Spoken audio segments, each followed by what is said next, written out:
தமிழ் உறவுகளுக்கு வணக்கம். இது உங்கள் கணேஷ். இன்னைக்கு நம்ம பார்த்தோம் சீமான், ஆஹ், நாம் தமிழரோட தலைமை ஒருங்கிணைப்பாளர் தனியா நிக்க போறோம் 2026ல அப்படின்ற மாதிரி இன்னைக்கு அறிவிச்சிருக்கிறாரு. ஸோ இதுலேருந்து என்ன சொல்ல வர்றாரு அப்படின்னா, விஜயோட கூட்டணி இல்லை அப்படின்ற மாதிரியும் சொல்றாரு. 60 தொகுதிகளுக்கு ஏற்கனவே வேட்பாளர்கள் அவர் மனசுல இருக்காமா. ஸோ அந்த 60 தொகுதியோட வேட்பாளர்களையும் அவர் செலக்ட் பண்ணிட்டாரு. இனிமேல் கொஞ்சம் கொஞ்சமா போக போக மற்ற தொகுதிகளில் இருக்கிற வேட்பாளர்களையும் நான் அறிவிச்சிருவேன். கூடிய சீக்கிரத்திலேயே நான் அதை மனசுக்குள்ள வச்சிருக்கேன் அப்படின்ற மாதிரி அவர் பேசுறார். ஸோ இதனால என்ன அவர் சொல்ல வராரு அப்படின்றது நம்ம பார்த்தோம் அப்படின்னா நான் யாருக்கும் பயப்படாத ஒரு அரசியலை செய்கிறேன் அப்படின்ற மாதிரி தான் இன்னைக்கு சீமான் சொல்ல வராரு. யாரா இருந்தாலும் ஏன் என்னோட தலைமையில அதுதான் அங்க ரொம்ப முக்கியம். என்ன அப்படின்னா பேசிக்கலா இன்னைக்கு விஜய் அரசியல் களத்துக்குள்ள வந்திருக்கிறாரு. ஸோ எல்லாருமே கேட்கிற கேள்வி என்ன அப்படின்னா, ஆஹ், சீமான் நீங்க விஜயோட போய் சேருவீங்களா அப்படின்னு யாருமே எல்லாருமே அப்படிதான் கேட்கிறாங்க. யாருமே விஜய் உங்களோட சேருவாருன்னு நீங்க நினைக்கிறீங்களா, உங்களோட தலைமையை எடுத்துப்பாருன்னு நீங்க நினைக்கிறீங்களா அப்படின்னு யாருமே கேட்கறதே கிடையாது. ஏன்னா விஜய் ஒரு உச்சக்கட்ட நடிகர். இன்னைக்கு கிட்டத்தட்ட 200 கோடி ரூபாய் அளவுக்கு அவரே சம்பளம் வாங்குறாரு. அதே மாதிரி செப்டம்பர் 5 இந்த வெள்ளிக்கிழமை அவருக்கு படம் ரிலீஸ் ஆகுது. GOAT கோட்டு ரிலீஸ் ஆகுது. ஸோ மக்கள் ஒரு பெரிய எதிர்பார்ப்புல இருக்கிறாங்க. ஸோ அப்படி இருக்கிற ஒரு பட்சத்துல யாருமே சீமான கண்டுக்கலையோ அப்படின்ற ஒரு அவருக்கு ஒரு ஆதங்கம் இருக்கு. ஏன்னா நம்ம எல்லா பத்திரிகை கூட்டங்கள்லயும் நம்ம பாக்குறோம். எல்லாருமே இந்த சீமானோட நீங்க சேருவீங்களா அப்படின்னு தான் கேட்கறாங்களே தவிர, சீமான் உங்களோட விஜய் உங்களோட சேருவாங்களா அப்படின்னு யாருமே கேட்கல. ஸோ அதை அவருக்கு நிச்சயமா எரிச்சல் அடைஞ்சிருப்பாரு அப்படின்றதுல எனக்கு ஒரு மாற்று கருத்தே கிடையாது. ஏன்னா இதே இதுதான் ராஜீவ்காந்தியா இருக்கட்டும், கல்யாண சுந்தரமா இருக்கட்டும், அவங்க எல்லாருமே ஓரளவுக்கு முன்னேறி வரும்போது அவங்கள தட்டி கழிச்சு அவங்கள விட்டு வெளியே அனுப்பிச்சிட்டாரு. இன்னைக்கு காளியம்மாள் எப்படி பேசினாரு அப்படின்றதையும் நம்ம பார்த்தோம். அதுக்கப்புறம் பிசிறு மசுறு, அதுக்கப்புறம் பிசிறு உயிர் உசுறு அப்படின்ற மாதிரிலாம் நிறைய விஷயங்கள் அவர் பேசுறதையும் நம்ம பார்க்குறோம். அதனால பேசிக்கலா அவருக்கு நிறைய கெட்ட பேர் இருக்கு அப்படின்றத அவர் ரியலைஸ் பண்ண மாட்டேங்கிறாரு. But things keeping that aside, அதாவது இன்னைக்கு என்ன அப்படின்னா யாருமே அவரை ஒரு விஜயோட கம்பேர் பண்ணும்போது ஒரு லீடர்ஷிப் பொசிஷன்ல இல்லை அப்படின்றதுனால தான் அவரை அப்படி நினைக்கிறதுனால அவர் இன்னைக்கு என்ன சொல்லியிருக்கிறாருன்னா, இல்லப்பா யாரா இருந்தாலும் அது விஜயா இருந்தாலும் சரி, அதிமுகவா இருந்தாலும் சரி, நாம முதல்ல அதிமுகவை கொஞ்சம் சைட்ல வச்சு விஜய்க்கு என்ன சொல்லியிருக்கிறாரு அப்படின்னா, நீ என் கூட சேர்ந்தா அப்படின்னா என்னோட லீடர்ஷிப்க்கு கீழே நீ வந்தனா ஓகே, அப்படி இல்லை அப்படின்னா என் வழி தனி வழி. இது வரைக்கும் நான் இப்படிதான் இருந்திருக்கேன். ஸோ அதனால இப்படியும் இனிமேலும் அப்படிதான் இருக்க போறேன் அப்படின்றது தான் விஜய்க்கு தான் ஒரு ஆன்சரா சொல்லியிருக்கிறதா நான் இதை பர்சனலா நான் அப்படிதான் பாக்குறேன். அதாவது டைனமிக்ஸை மாத்துறாரு. ஏங்க ஏற்கனவே நான் சொல்லிட்டேங்க, 60 பேரை நான் ஏற்கனவே மனசுல வச்சிருக்கிறேன். அவங்கள தேர்வு செஞ்சாச்சு, அவங்கள போய் களப்பணி பார்க்க சொல்லியாச்சு. அஹ் அதனால விஜய் வந்தார்னா ஓகே, மீதி இருக்கிற சீட்ல அவருக்கு எவ்வளோ அதாவது அவரோட தாட் ப்ராசஸ் படி ஒரு 30லேருந்து 50 சீட் வரைக்கும் கொடுக்கலாம் விஜய்க்கு. ஏன்னா விஜய் ஸ்டில் அன்ப்ரூவன் இல்லையா. இவருக்கு நம்ம பார்த்தோம் 1.1லேருந்து 3லேருந்து 5லேருந்து இப்போ 8% வரைக்கும் வச்சிருக்கிறாரு ப்ரூவன் ஓட்டு. ஆனா விஜய் வந்தா அந்த ப்ரூவன் ஓட்டும் அடிபடும் அப்படின்றது அவருக்கு தெரியும். பட் அதனால தான் இந்த வாட்டி என்ன சொல்றாருன்னா, ஃபுல்லா யங்ஸ்டரா நிறுத்துற போறதாகவும் அவர் சொல்லிட்டு இருக்கிறாரு.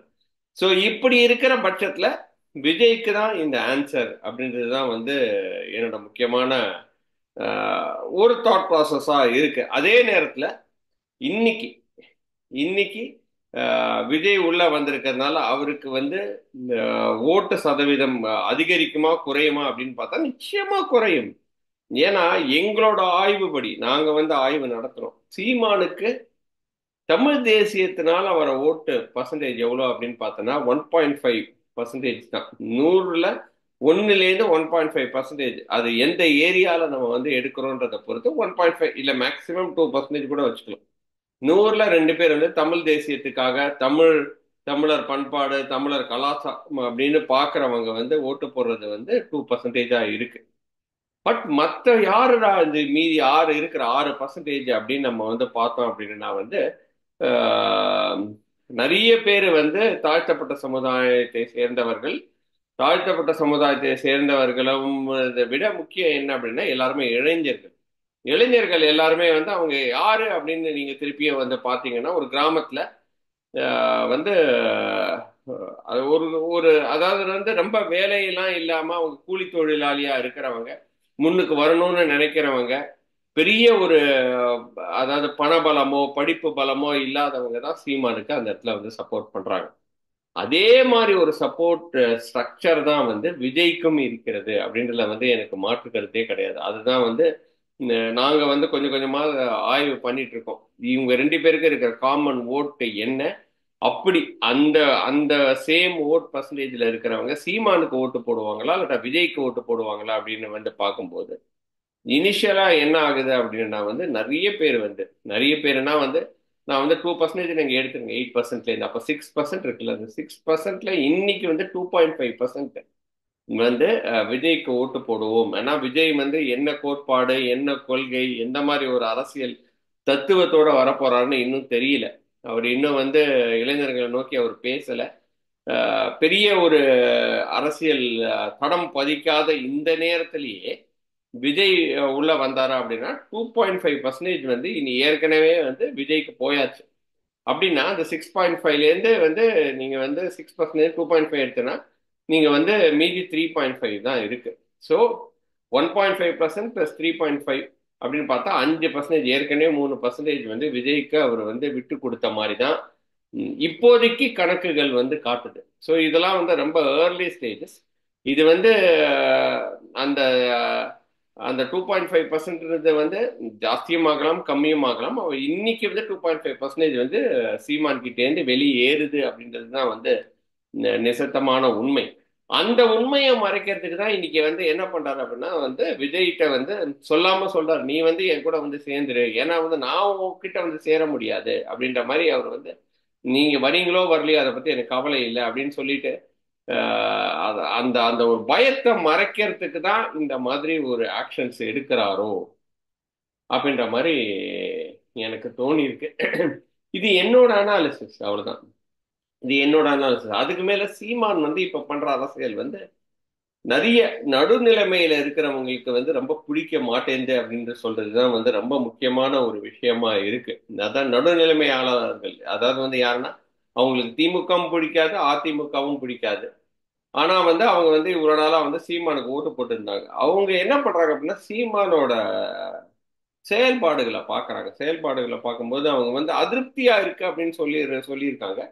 அதிருப்தியே வந்து அவங்க வந்து ஏன் அதிருப்தி ஆறாங்க அப்படின்னா வந்து இன்னைக்கு வந்து மறைந்த முதல்வர் திரு கலைஞரை வந்து ரொம்ப விமர்சனம் செய்யறாரு. இறந்தவரை இறந்ததாவே விட்டுறணும் அப்படின்ற மாதிரி வந்து மக்கள் வந்து ஃபீல் பண்றாங்க இல்லையா. அந்த இறந்தவங்களை இறந்ததாவே விட மாட்டேன்றாரு சீமான். சீமான் வந்து சும்மா வந்து எடுத்து எடுத்து அதாவது வந்து சம்பந்தமே இல்லாத ஒரு பிரச்சனைகளை வந்து வெளியே எடுத்துட்டு வராரு அப்படின்ற மாதிரி தான் வந்து மக்கள் வந்து ஃபீல் பண்றாங்க. இன்னைக்கு வந்து வேலையில்லா திண்டாட்டம், பாவர்ட்டி, அதுக்கப்புறம் வந்து கஞ்சா புழக்கம், அதுக்கப்புறம் வந்து மதுக்கடை, அதுக்கப்புறம் வந்து டாக்ஸ், எலக்ட்ரிசிட்டி, இதெல்லாம் வந்து மக்களோட டே டு டே பிரச்சனைகள். அந்த பிரச்சனைக்கும் அவர் பேசுறாரு. பட் இருந்தாலும் இதை ரொம்ப ஜாஸ்தியா இப்போதைக்கு பேசுறாரு. அது ஏன் அப்படின்றது வந்து தெரியல. ஏன்னா வந்து லேட்டஸ்டா இருந்த 2024 எலெக்ஷனா இருக்கட்டும், அதுக்கப்புறம் நடந்த விக்கிரவாண்டி தேர்தலா இருக்கட்டும், அதுல விக்கிரவாண்டி தேர்தலில் அவர் என்ன நினைச்சாருன்னா அதிமுக போட்டி போடாததுனால ஒரு 10% தாண்டிடலாம் அப்படின்ற மாதிரி நினைச்சாரு. ஆனா வந்து அந்த இடத்துல வந்து திமுக கம்ப்ளீட்டா அவரை வந்து அஹ், அதாவது வந்து புஷ்பம் பண்ணிடுச்சு அப்படின்ற மாதிரி தான் சொல்ல முடியும். அவருக்கு வந்து என்ன சொல்றது, திருப்பியும் ஆஸ் யூஷுவல் டெபாசிட் வாங்கல. அவரால் அந்த 2 இலக்கத்தை கூட தொட முடியல அப்படின்ற ஒரு கோபம் வந்து அவருக்கு இருக்கு. அதே மாதிரி வந்து மிஸ்டர் ஸ்டாலின் வந்து எப்பவுமே சீமான் என்னதான் பேசினாலுமே அவருக்கு பதில் சொல்றதே கிடையாது. சீமான் அவர் பாட்டு கத்திக்கிட்டே தான் இருப்பாரு அப்படின்ற மாதிரி தான் வந்து முதலமைச்சர் ஸ்டாலின் வந்து போய்கிட்டே இருக்கிறாரு. சீமானுக்கு பதில் சொல்றதே கிடையாது. அதுவே வந்து சீமானுக்கு ரொம்ப எரிச்சலா இருக்கு. ஏன்னா அவரு வந்து ஒண்ணு அண்ணாமலைக்கு பதில் சொல்றாரு, அண்ணாமலைக்கு கூட பதில் சொல்றது இல்ல, மோடிக்கு பதில் சொல்றாரு, எப்பாவது எடப்பாடிக்கு பதில் சொல்றாரே தவிர பெரிய சீமான் சொல்றதுக்கெல்லாம் வந்து பதில் சொல்லாததும் சீமானை வந்து ஒரு பொருட்டாவே அவர் மதிக்கிறது இல்ல அப்படின்றதுக்கும் வந்து இருக்கிறது வந்து சீமானுக்கு மிகப்பெரிய ஒரு எரிச்சலை வந்து அது கொடுக்குது அப்படின்றது வந்து நம்ம கண்ணுக்கு நிகரா பார்க்க முடியுது. அதனாலதான் வந்து சம்பந்தமே இல்லாம ஒரு பாட்டை எடுத்து அது ஒரு பெரிய பிரச்சனையாக்கி அதுக்கப்புறம் சாட்டை துருமுருகன் வந்து அரெஸ்ட் ஆனாரு. அதுக்கப்புறம் அதையே வந்து சீமான் திருப்பி எடுத்து எடுத்து பேசுறது வந்து நாகரீக அரசியலா அப்படின்னு கேட்டோம்னா அது நிச்சயமா நாகரீக அரசியல் இல்லை அப்படின்ற மாதிரி தான் வந்து பார்க்க வேண்டியதா இருக்கு. இன்னைக்கும் அதாவது வந்து கார் ரேஸ் நடத்துறது வந்து உதயநிதி ஸ்டாலின் இன்னைக்கு சாடி இருக்கிறாரு. அதிகார திமிர் அப்படின்ற மாதிரி சொல்லியிருக்காரு. குழந்தைங்களுக்கு பசி இல்லை, பட்டினியில இருக்கிறாங்க, நிறைய பிரச்சனைகள் இருக்கு தமிழ்நாடுல, அதெல்லாம் விட்டுட்டு கார் ரேஸ் எதுக்கு அப்படின்ற மாதிரி அவர் வந்து பேசியிருக்கிறாரு. வளர்ந்த நாடுகள்லயும் இந்த பிரச்சனைகள் இருக்கதான் செய்யுது. அதுக்காக அவங்க வந்து இந்த மாதிரி இந்த மாதிரியான ஒரு விஷயங்களை அவங்க பண்ணாம இல்லை. இப்ப பிரான்ஸ்ல வந்து ஒலிம்பிக்ஸ் நடந்தது. பிரான்ஸ்ல இல்லாத பிரச்சனைகளா? பிரான்ஸ்ல ஏற்கனவே வந்து இமிகிரேஷன் ப்ராப்ளம், அப்புறம் வந்து வேலையில்லா திண்டாட்டம், அதுக்கு மேல வந்து கம்யூனல் ரயட்ஸ் எல்லாமே இருக்கு. But at the same time அவங்க வந்து ஒலிம்பிக்ஸையும் நடத்துறாங்க. ஸோ அதே மாதிரி தான் இதுவும். அதுக்காக நான் வந்து திமுக பண்றது எல்லாமே சரின்னு நம்ம சொல்ல வரல. அதே மாதிரி சீமான் எல்லாத்தையும் எதிர்க்கிறதும் சரி கிடையாது. அப்படின்றதே வந்து அவர் இது வரைக்கும் அப்படி ஒரு அரசியல் அவர் எடுக்கல. ஆனால் அவருக்கு கொஞ்சம் கொஞ்சமா ரியலைசேஷன் வருது. என்ன அப்படின்னா, என்னடா நம்மளை மதிக்கவே மாட்டேன்றாங்க, நம்மளால வந்து 10 வருஷம் ஆச்சு, நம்ம வந்து ஒரு ரெட்டை இலக்கத்தை தொட முடியலையேன்ற அந்த ஒரு கோபம் வருது. அவர் அரெஸ்ட் பண்ணனா அவர் பெரிய ஆளாயிடுவார்னு அவர் நினைக்கிறார். அதனால ஸ்டாலினை போட்டு சாடுறாரு. சரி, ஸ்டாலின் வந்து எந்த ஒரு பதிலும் சொல்ல மாட்டேங்கிறாரே, சரி ஸ்டாலினோட அப்பா யார்? ஸ்டாலின் வந்து இது வரைக்கும் கலைஞர் வந்து எதுக்கு எடுத்தாலும் கலைஞர் கலைஞர் கலைஞர்னு தான் பேசிட்டு இருக்கிறாரு. ஸோ கலைஞரை நம்ம பேசினா ஸ்டாலின் நமக்கு பதில் சொல்வாருன்னு சொல்லிட்டு கலைஞரை போய் தாக்குறாரு. ஸோ ஸோ அப்படியும் தாக்கியும் ஆனா வந்து சீமானுக்கு பதிலே சொல்லல ஸ்டாலின். அந்த விஷயத்துல தான் நான் திருப்பியும் ஸ்டாலின் சொல்றேன், ஒரு படி ஜாஸ்தியாவே இருக்கிறாரு. அவர் வந்து ரொம்ப ரொம்ப இன்டெலிஜென்ட்டான ஒரு பொலிட்டீஷியன் அப்படின்றது வந்து காட்டுறாரு. நான் வந்து கலைஞர் 50 வருஷம் அரசியல் என்னோட வாழ்க்கையில வந்து நான் பார்த்தது வந்து கலைஞர் கூட ஏதாவது வந்து அப்பப்போ வந்து சுட்டி காட்டுவாரு, அப்பப்போ வந்து கிண்டல் பண்ணுவாரு. ஸ்டாலின் அது கூட பண்றது கிடையாது. ரொம்ப வந்து ரொம்ப யோசிச்சு நிதானமா யாருக்கு என்ன பதில் சொல்லணுமோ அதை பாட்டு பதில் சொல்லிட்டு அவர் பாட்டு போயிட்டு இருக்கிற, வீணா பேசுறது கிடையாது, வீணா மற்றவங்க கிட்ட போயிட்டு சண்டை போடுறது கிடையாது. இன்ஃபேக்ட் துரைமுருகன் அந்த ரஜினி பிரச்சனை வரும்போதே ஸ்டாலின் உள்ள வந்து துரைமுருகனை தான் முதல்ல வந்து சாடினதாகவும் நமக்கு நியூஸ் எல்லாம் வந்துச்சு இல்லையா? ஏன்னா வந்து ரஜினிகாந்த் சொன்னதுல ஒரு மிகப்பெரிய தவறு கிடையாது. Rajinikanth is outside politics, அவர் வந்து அந்த அளவுக்கு அசிங்கமா பேசல. ஆனா துரைமுருகன் பேசினது வந்து ஒரு பர்சனல் அட்டாக் மாதிரி, இந்த பல்லு இல்லாதவங்க, தலையில முடி இல்லாதவங்கன்னு பர்சனல் அட்டாக் பண்ணாரு.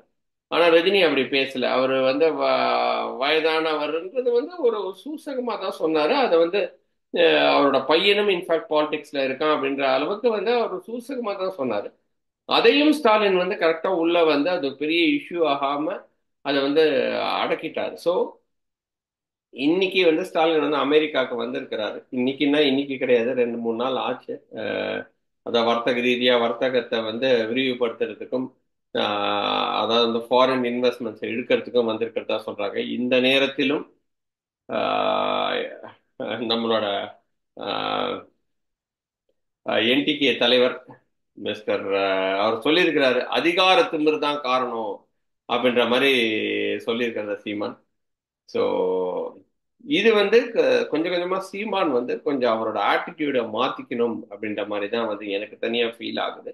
அதே மாதிரி இன்னைக்கு அவர் தனியா நிக்க போறேன் அப்படின்னு சொல்லி இருக்கிறது வந்து அவரோட பேரத்தை இன்க்ரீஸ் பண்றதுக்கு தான் அப்படின்ற மாதிரியும் எனக்கு தோணுது. ஏன்னா விஜயை வந்து நான் வந்து விஜய் இப்ப கூட சேர முடியாது. விஜய் வேணா என் கூட வந்து சேரட்டும். நான் வந்து என்னோட வழி வந்து தனி வழி அப்படின்னு சொல்லிட்டு அவர் வழியை நோக்கி அவர் போயிட்டு இருக்கிறாரு. இது கரெக்டா ரைட்டா அப்படின்றது வந்து என்னைய பொறுத்த வரைக்கும் அவருக்கு அது தவறு. ஏன்னா வந்து யாருக்குமே லாபம் இல்லாம தான் போக போகுது. அது வந்து திமுகவுக்கு அடுத்த வாட்டி அவங்களுக்கு வந்து போட்டியே இல்லாம அவங்க ஜெயிக்க போறதுக்கு ஒரு வழி வகுக்கும் அப்படின்றத சொல்லி இந்த இந்த பதிவு உங்களுக்கு பிடிச்சிருக்கும்னு நினைக்கிறேன். இன்னொரு வீடியோவில் சந்திக்கிறேன். அதுவரை நன்றி.